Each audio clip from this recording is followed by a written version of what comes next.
Terkenal berani, ini 5 kebijakan Presiden Soekarno yang guncang dunia hingga sekarang. Sosok Bung Karno memang telah lama menyatu dengan bumi, tetapi semangat dan perjuangannya seakan tak pernah mati. Hingga sekarang, banyak masyarakat Indonesia yang sangat menghormati sosok proklamator yang satu ini. Pada masa pemerintahannya dulu, ternyata Bung Karno terkenal memiliki kebijakan politik yang berani loh. Dunia seakan dibuat gentar dan takjub dengan kebijakannya. Apa saja ya? Simak yuk. 1. Pembebasan Irian Barat yang berhasil mengusir Belanda.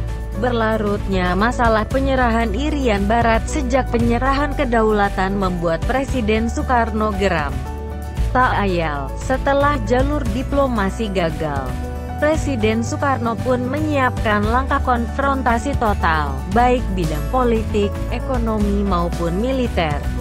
Nasionalisasi perusahaan asing milik Belanda, pembentukan pemerintahan sementara Irian Barat di Tidore, hingga digaungkannya Trikora merupakan berbagai kebijakan yang dilakukan Presiden Soekarno untuk mengusir Belanda dari Irian Barat. Dampaknya, kekuatan militer Indonesia pun meningkat pesat sehingga membuat Indonesia menjadi negara terkuat di belahan bumi selatan pada waktu itu loh. Hebat banget kan? 2. Berani menjadi tuan rumah Asian Games meskipun dengan keterbatasan ekonomi. Baru 17 tahun lepas dari belenggu penjajah, Indonesia didapuk menjadi tuan rumah Asian Games keempat. Waktu persiapan yang kurang dari 4 tahun dengan ekonomi yang masih kalang kabut mengiringi langkah Indonesia menjadi tuan rumah pesta olahraga negara-negara Asia tersebut.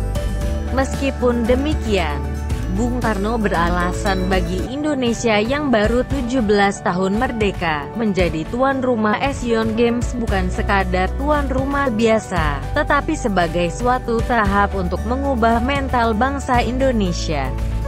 Dijajah ratusan tahun membuat mental bangsa ini minder dan tak percaya diri. Pelaksanaan Asian Games 1962 tentu membuktikan bahwa bangsa Indonesia mampu dan setara dengan bangsa lain di dunia. Selain berani, Bung Karno ternyata sangat visioner kan? 3. Konfrontasi dengan Malaysia. Setelah digulirkannya rencana pembentukan Federasi Malaysia oleh Tengku Abdul Rahman, Inggris pun membentuk sebuah komisi sebagai tindak lanjut persiapan Federasi Malaysia. Akhirnya pada tanggal 16 September tahun 1963 Federasi Malaysia resmi berdiri. Soekarno yang mengetahui hal itu, menganggap bahwa pembentukan Federasi Malaysia sebagai proyek neokolonialisme Inggris yang mengancam Indonesia. Indonesia dan Malaysia pun akhirnya terlibat konfrontasi. Hingga akhirnya Presiden Soekarno mengumumkan Komando Rakyat Trikora untuk memperhebat ketahanan revolusi Indonesia.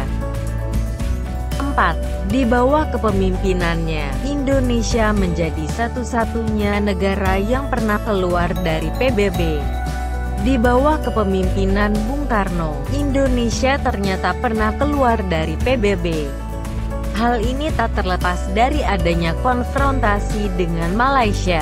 Cerita bermula ketika Malaysia dicalonkan menjadi anggota tidak tetap Dewan Keamanan PBB. Indonesia yang sedang berkonfrontasi dengan Malaysia tentu merasa sedang dihina oleh PBB.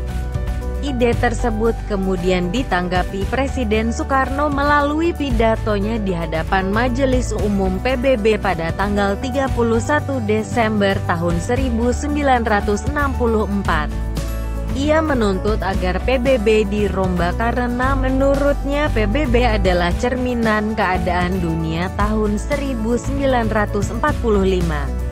Soekarno juga mengungkapkan apabila Malaysia tetap diterima jadi anggota Dewan Keamanan, Indonesia akan keluar dari PBB. Dalam perkembangannya, ternyata PBB malah menerima Malaysia sebagai anggota tidak tetap Dewan Keamanan PBB. Indonesia yang merasa harga dirinya dilecehkan, kemudian merespons dengan keluar dari keanggotaan PBB. Hingga saat ini, satu-satunya negara yang keluar dari PBB hanyalah Indonesia. 5. Pelopor berbagai organisasi dunia. Konferensi Asia Afrika KAA, Gerakan Non-Blok GNB, dan New Emerging Force NEFO adalah beberapa organisasi yang diinisiasi oleh Soekarno. Sepak terjang Bung Karno membuat banyak negara barat menganggap Soekarno sebagai sosok yang berbahaya. Akan tetapi, bagi negara-negara Asia Afrika, Soekarno dikenal sebagai sosok pahlawan dan pemimpin besar yang revolusioner. Visinya yang berani, berhasil mengubah mindset negara-negara berkembang untuk tak gentar dan sejajar dengan negara maju. Itulah beberapa kebijakan Presiden Soekarno yang guncang dunia. Bagaimana menurutmu?